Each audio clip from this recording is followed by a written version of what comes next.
It's highway expansion day in Cape Lomond and we're going to add a few more interchanges. Today it will very much be a case of the good, the bad and the ugly. We're running out of existing pockets of spare land in our main build area after building the massive police HQ, the light industrial build and the government building area. So today we're going to need to start getting the main infrastructure expanded to support some of the new build areas. I've got a pretty clear plan where I want to expand the network. I was looking to run a highway at a higher elevation, running alongside the big plateau. So it'll run along the east side of Lake Lorno and run along the raised area, the other side of the river.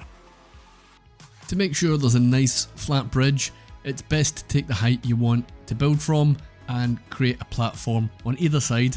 We're going to build it off that.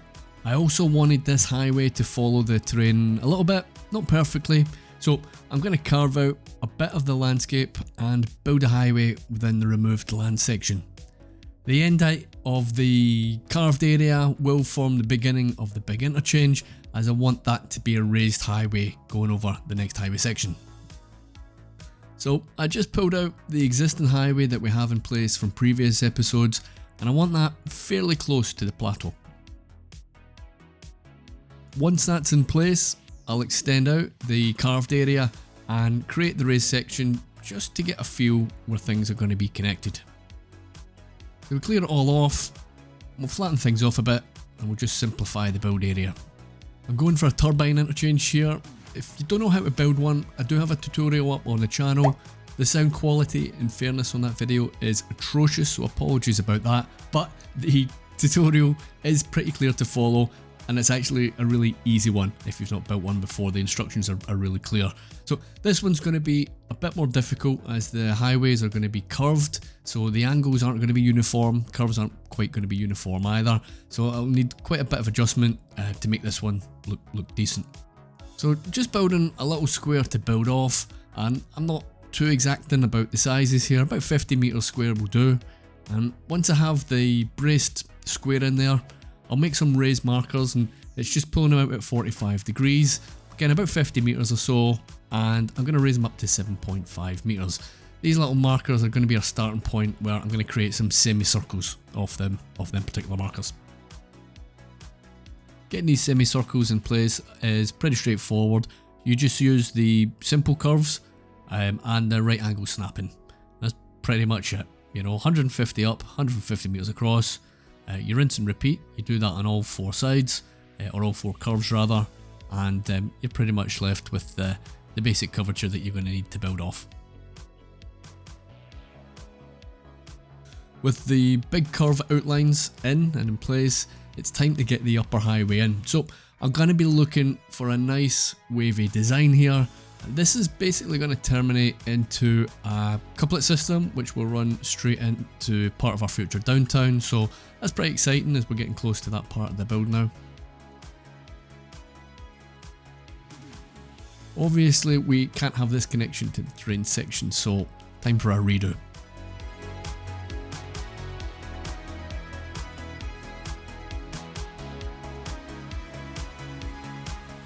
And no, that won't do either. Okay, in the end, just gotta take it back, run it off the raised section, and we'll bring it into the ground section. And that's looking nice and smooth now, happy days, we'll go with that. So we're ready for the lower section now, and usually you want to get that lower highway in before you're building out, you know, any of the curves, but I'm going to just use Anarchy, so I'll be able to delete out whatever's interfering with this new lower highway section. We'll get rid of all those pillars. Sometimes it'll just play nice and it's a simple case of just deleting a section and redrawing it first time.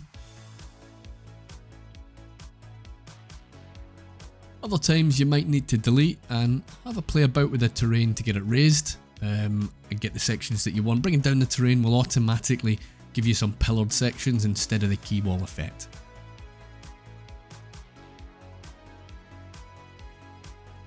Now that the curves are looking good, I'm going to move them a little, and I know from a quick practice build that the curves can look a bit too spaced out when the main highways are curved like this, so I'm just going to make it a little bit more compact and shift some of the curves in towards the centre, particularly the ones on the side of the upper highway where the highway curves away from them. I want to pull them a little bit towards the middle, and we'll just draw them in that little bit closer.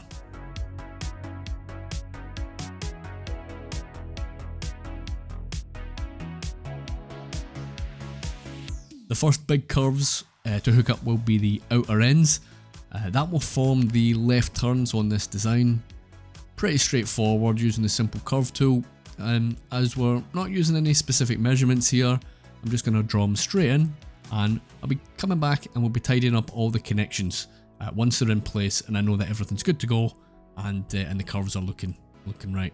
If you're doing your own interchange like this, I'd suggest you correct the road directions as you go along. It just keeps it easier in mind in terms of what way traffic's going, save a little bit of confusion. Here I'll show you how to connect the intersections to the raised highway. If you try and connect it straight up from the end of the existing curve, it will look terrible. Well, at these elevations it will. So here, to get a nice curve up, you can create a small marker just at the end of the curve at a higher elevation. You just use the guideline. Delete the curve back, and then simple curve it back to the same point but at that higher elevation that you created with the marker. And from here, with a bit of luck, it's just a case of simple curving it into the upper highway. And you should have a nice smooth change of elevation from the curve up to the highway with those two sections you created. If it doesn't look good, you might get away with just redrawing it as a complex curve. Failing that, just go back to a previous save and redo it. And I do recommend a quick save before you get into any of the trickier parts if you're building along.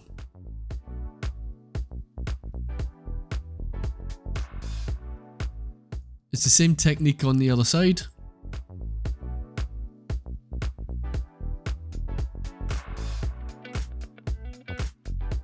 Straight in this time. Sweet. For the inner curve ends, we'll use the same technique, but we'll be bringing the curves down to ground level.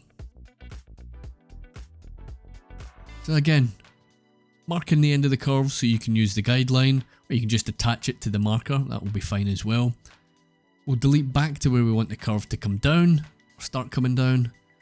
Then we'll redraw it back in, decreasing the height back down to the desired elevation. So maybe ground level or 1 or 2 meters, whatever you want. Same idea, just finish it off with a simple curve into the highway. You'll have 2 sections to do, and it's exactly the same on the other side. I'll make sure to delete any pillars that get in the way. And that's that section done.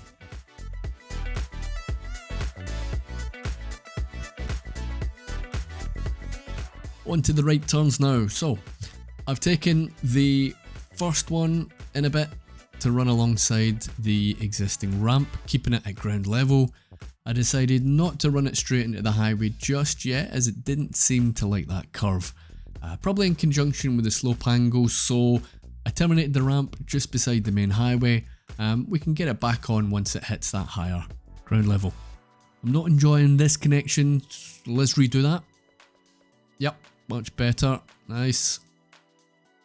For the next right turn, I'm going to upgrade the off ramp to a 2-lane, up to the point where I want it to run off the other lane, where it's going to split. We're not going to worry about the jank on the connections, remember. Some of these connections will look poor. We'll be coming back to them and we'll do everything once the ramps are in place. Very simple completion on this one, just a simple curve again to get it in and completed. I'm going to use exactly the same design on the other ramp coming off the upper highway. Again, we'll bump it up to 2 lanes and we'll just run a simple curve where the 2 lanes end and we'll complete the right turn. Beautiful. What's this? Let's get rid of that.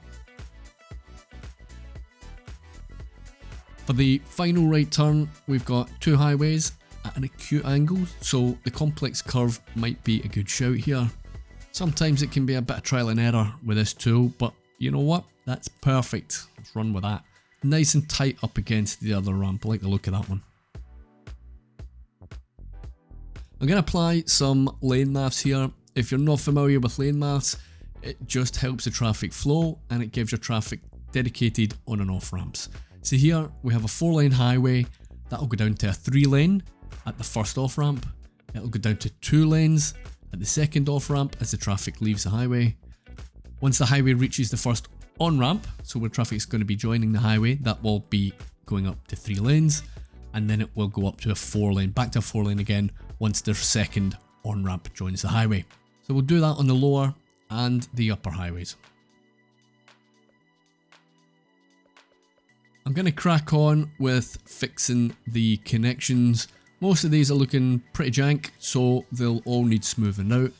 As I wasn't sure where the connections were exactly going to be made, there's no opportunity to upgrade the roads prior, so we could make those smooth connections. So it's just going to be a case of deleting each of the ramps, each of the connections, and just redrawing them back in smoother.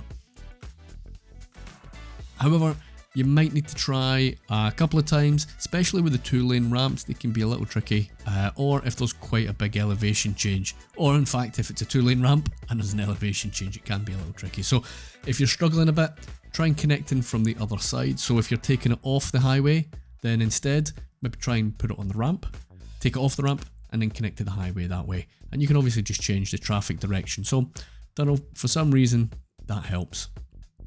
Again, don't be scared to go back to a game save if you really struggle with a section, so just make regular saves as you go along. And that's really all the big stuff done with this interchange. I think all the curves are looking good, none of the slopes look too steep, and I think looking out from a distance, that's going to give us a nice focal point as the city grows. Let's get this connected to the main highway network on the other side. This should act as a bit of a bypass, hopefully, and we should be able to get quite a bit of traffic off the first highway that we have already in place, along the coast. I'm expecting that to get quite a bit busier as we build up the city over there, so it's nice to have a couple of options. I need to prepare the land for the highway, so I've done a curved constant slope up to where the short bridge will be. This should be also giving us a little underpass for access to the wind turbines as well. Now, the connection of that highway at the bridge was not looking good. That connection will not do. Now what I'm going to do here is delete it, raise the elevation ever so slightly, 1.25 meters, then just do the bridge on its own and connect it all back in with simple curves. Lovely stuff. Oh, and I do like that little underpass. Taking a minute or two and doing a bit of terraforming here. I don't want everything to look too smooth on either side of the bridge, and we'll be using a mix of brushes on the landscape tools to get a rough effect at points. The terrain around here as it climbs in elevation is a little bit rougher as it came within the map as vanilla, so we'll try and match that, or at least complement that existing terrain. A little bit of tree brush goes a long way, and we can add a little bit of natural realism here as well. Along the higher elevation on the interchange side, I'm going to look to expand the mountainous area and bring it a bit closer up to the interchange ramps. I'd like to create an effect that the interchange was built around a mountain rather than the other way around. I do like that. I might bring it in a bit further actually a bit later. In fact, I think I will. I'm not planning on building on that particular area, so a bit more mountainside brought up closer to the development, I reckon would be a good call.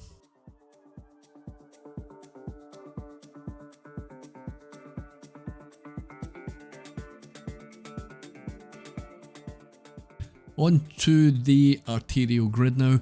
If you've been watching previous episodes, you'll know I've chosen to have a big arterial grid system running through the city, and it's connected to the highway as and when they intersect.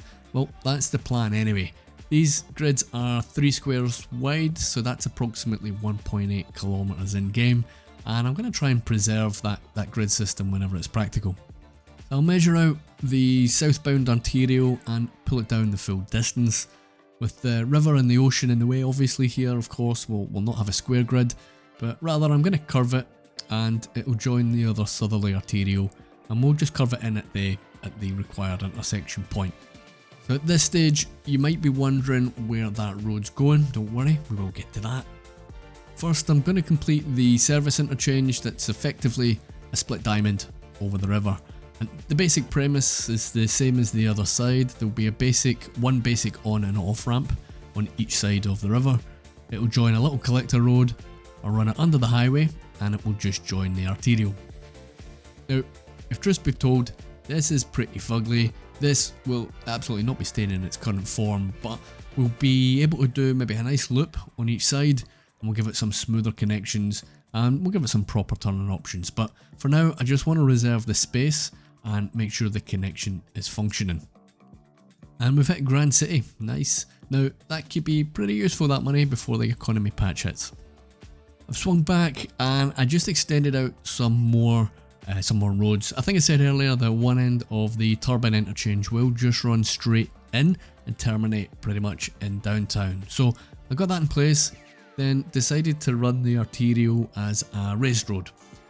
The reason for that is just to give me a visual guide how things will look when we extend down here, and it will give me an idea of the scale of the infrastructure, which helps me in turn plan the upcoming developments. It won't necessarily stay raised, but we have some options. Let's sort out that arterial and highway back near the beginning of our city. So I've gone and deleted a few sections of highway, and I've added a starting nubbin of the arterial road here. I want to have the highway raised over the two arterial sections, and once that was in place, I just simple curved it into the highway. We'll make sure the arterial can run north from here. I connected it straight in, but having a look at the connection, it's super close to the landfill and the salvage yard, so that could be an issue as we're getting busier. I'll need to keep an eye on that and maybe rejig where that little connector comes in. I'll probably just connect it a bit further down in the industrial arterial, but it's okay for now. I think it's going to cope with traffic. After completing the highway section with a nice sweeping curve around Lake Lorno, it was time to make a little service interchange. This is just going to be a temporary solution. It's going to be a little basic diamond. It's not going to get an awful lot of traffic here just now, but as we get stuck into some industry buildings near the shore, it will definitely get quite a bit busier. So for now, it will do the job, and frankly, it's still better than what was there before. It was just a highway terminating straight into a T-junction, from episode 1. I think what I'm probably going to do here is a 3-way highway interchange, and we'll merge it in with some type of service interchange feeding in maybe into the different arterials. I think that could be pretty cool, but we'll leave that for another day. Now, I said I'd come back to that little road to nowhere earlier on. I'm going to make a long tunnel entrance. Where it doesn't give me a retaining wall, I'll use the road tools. I'll just create it myself. I want it the same on both sides of the road. In terms of the detailing, very, very simple. I'm just going to use 2 props. With Find It, I pulled out some pillars, and we'll use the line tool. Pillar 28 will give you just the right length to cover the span of this road, and I'm just going to create a covered tunnel entrance. I'm going to secure it with the industrial fencing from the extra detailing net lane section, and that's basically it. You might be wondering where that tunnel is going. I know exactly where it's going to be going, and it might be a little bit different than what you think, but yeah, I have a plan. Now, I definitely want to extend out that mountainous area here and bring it up to the roads.